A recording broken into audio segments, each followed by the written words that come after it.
Hey guys, I have another director for the film festival of Maika, so let me go and have him introduce himself. Hi, my name is Ham Tran. This movie is the first sci-fi movie from Vietnam? Well, technically, there has been one more sci-fi, but this is the first family sci-fi film. Family sci-fi. Yeah. Is that commercially available? Is that commercially made or Yes, it's commercially made, and we're having our theatrical release in Vietnam, May 27th. Whoa! And the U.S. release in June 3rd. Oh, so June. yes, Oh, this is congratulations! Great. Yeah. Oh my gosh! Okay, so Maika was a Czechoslovakian show. Like, I don't know about this. I'm pretty sure no one else knows about this. You've done your homework, yeah. So basically, like back in I think it's 1974, the year I was born. So there's a show called She Fell Out of the Blue Sky, right? Oh, and so it was Studio Ghibli title. Exactly. So it was made in Czechoslovakia, and they only made like one season. Like 10 episodes or something like that. But somehow the tape found its way to Vietnamese TV in the end of the 1980s and then mid 1990s. And so basically it would just rerun every summer. And it found this a cult audience. Like people were just like waiting, all the kids were waiting every summer for this thing to play, right? And then, you know, cinemas, they would actually sell tickets, right, for students to come after school. They would play, like, they would break it up, you know, in like what do they call it, back-to-back screenings, you know. So they would have so they would have screenings of it in the cinemas as well. And so it was so popular that kids would have, because in the old TV show she has this little bowl cut. Right? The main character, the alien character. So they go to the barber shop and they go, give me the Maika, please. They wanted the bowl cut. They wanted the Maika. They actively wanted the bowl cut. They call it the Maika. Give us the Maika. And then there's a whole generation of kids that grew up with the name Maika. And so randomly, if you go to Saigon now, and then you see a shop that says Maika, you'll know where it came from. There's only one place, and that's the show. So, okay. You know, that's an achievement in and of itself, That's right? amazing. The TV show that made the bowl cut popular. You just never know what's gonna be popular. You just never know. Like that's from Czechoslovakia. Yeah, it's from Czechoslovakia.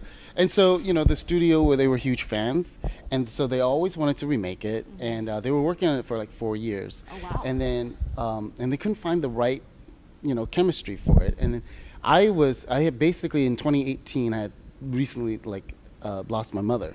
Which I believe the film is dedicated to? It is, okay. Yeah. And so, you know, and they came to me, they said, we have this film, and it's the stories about this little kid, and his mother dies, and he's really sad, and then this alien comes down, and so he meets the alien, and she sort of helps him overcome his sadness, and he helps her try to find her way back.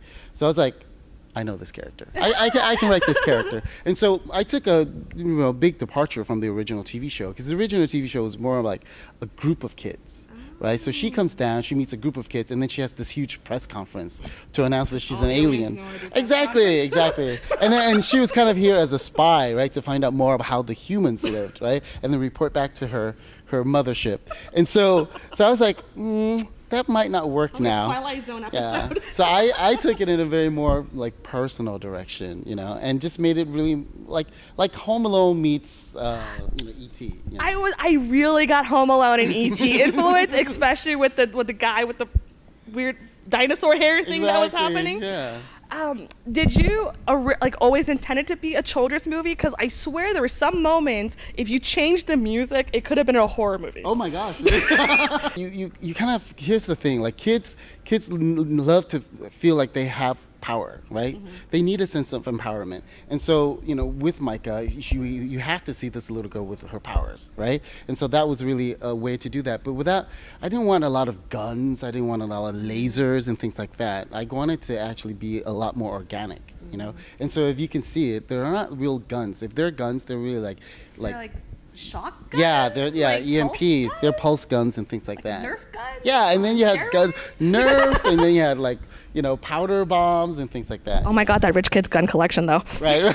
So science fiction wise or fantasy wise, there's a lot of influences that I saw in this one. You mentioned E.T., you mentioned Home Alone. Yeah. Can you mention any other influences that you threw in here? It's like Hayao Miyazaki, really, because she came out of the blue sky. That's LAAPFF. Yes, okay, I love that. And so when I had a chance to write it, I always wanted the kid to be like Patsu. Cool thing for the U.S. release is that we are getting an English dub made. I just came. You should get James Vanderbeek. You should just get him in there. Like, that would be the coolest Easter egg ever. What's really cool about it is because our entire cast is basically almost 100%. I think with the exception of 2-3 actors, it's entirely Vietnamese actors doing the voices. Wow. In English. So yeah, I'm super proud and super happy about awesome. that. Oh, Yeah. cool. So it's the idea is to have kids to watch it, but kids don't kind of really want to read subtitles, and so this is an option for them. Of course, we want them to sort of be able to hear, especially with the Vietnamese families. We want them to bring their families and then hear the language being played. Oh, that'd be a good learning tool It would be for those yeah. learning the language, to be honest. I'm curious about the ship design. Oh, it was so jellyfishy. It was jellyfishy. Well, the idea is to have an organic kind of an alien, and so again, there's another reference. I love The Abyss. I've always loved and so that's another thing. But the thing is, we're actually we designed it and it became really dark though. The design was really dark at one point. I'm like, no, this is more like Transformers. We can't have Transformers on here. It's just way too dark, right? And so we kind of lightened it up. So it's really syrupy at this time, at the moment, but the idea is just to have something very organic. And so like her tentacles, that's also her weapons, right? And so the idea is like her alien form is really kind of like iridescent, translucent. Yeah. The children are so cute. Yeah. Ridiculously cute. Oh my God, the girl. Yeah. Can you talk about the casting and filming with children? So the little boy I found when I was doing a commercial. So I was like interviewing his grandmother. It's like one of those documentary type of commercials. So for Glucerna, it's like the milk product for the elderly. Is that why she was drinking a milk thing? Was that a product thing? No, that was not a product placement. I swear to you. All of a sudden, she became human from milk. Product placement. So, but the thing is, that's how I found the kid. And so his role in that commercial was just to bring his grandmother a glass of milk. Here you go, Grandma, right? But I noticed he was different from the other kids because the others were like restless and just like, children. Right? And he was just chilling and, having, like, entertaining himself in a corner.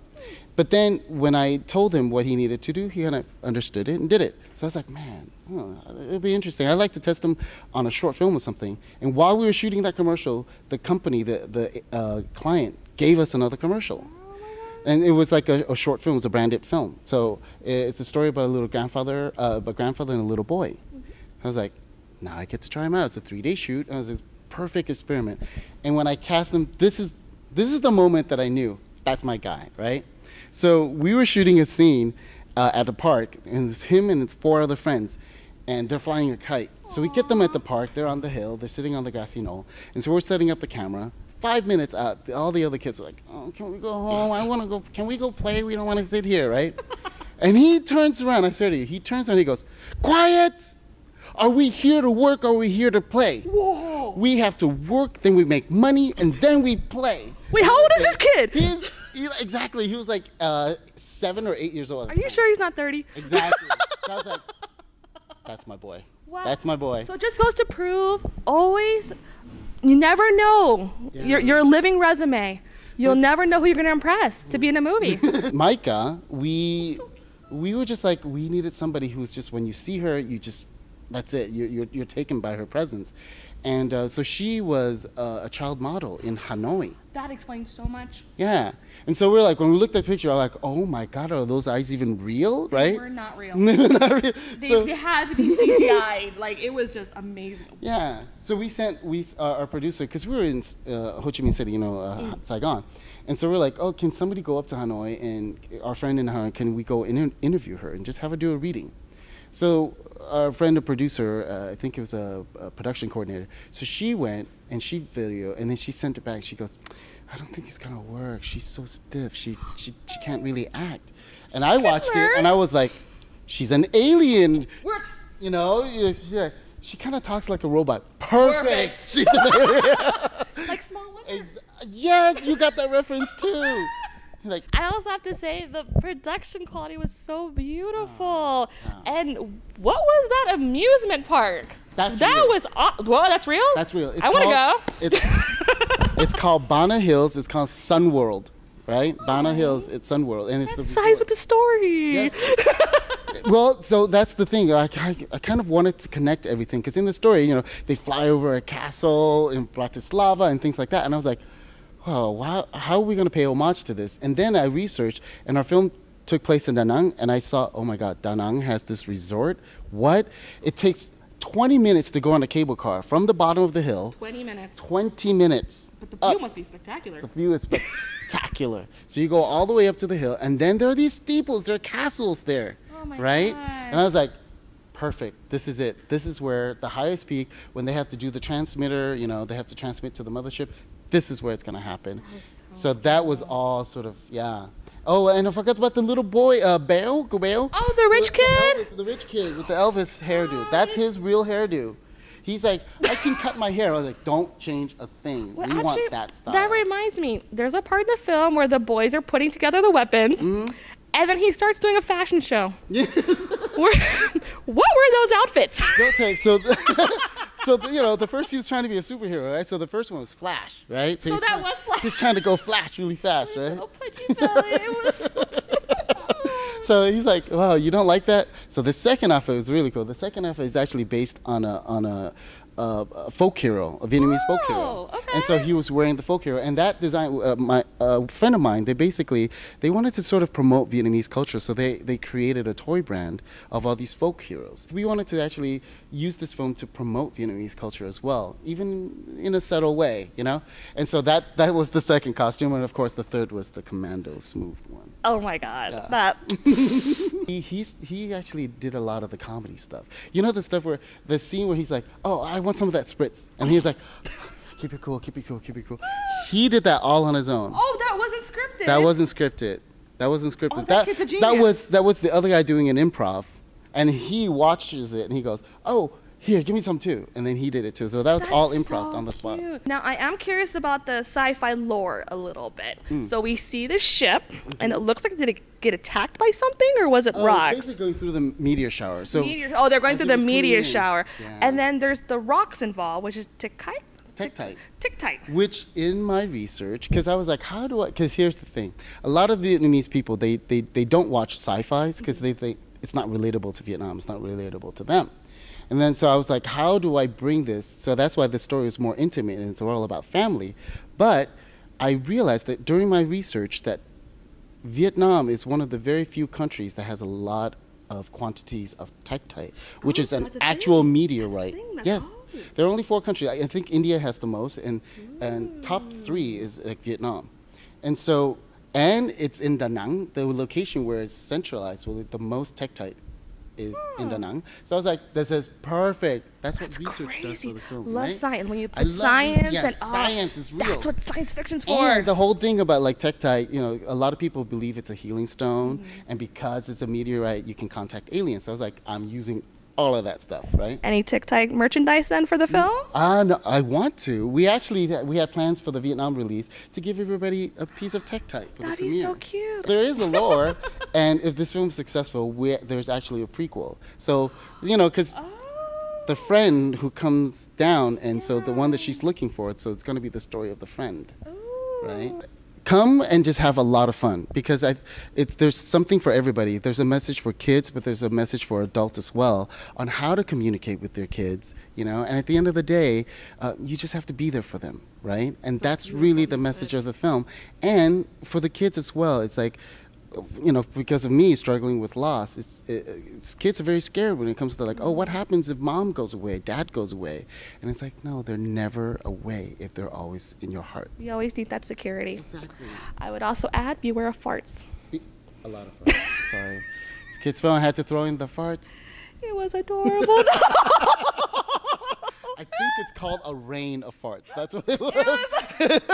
It was a hail of farts. It was a beautiful balance of heart, farts, and aliens. It was a very fun movie to watch. Thank you. Thank you so much for taking the time to talk to me. Check it out. Yay!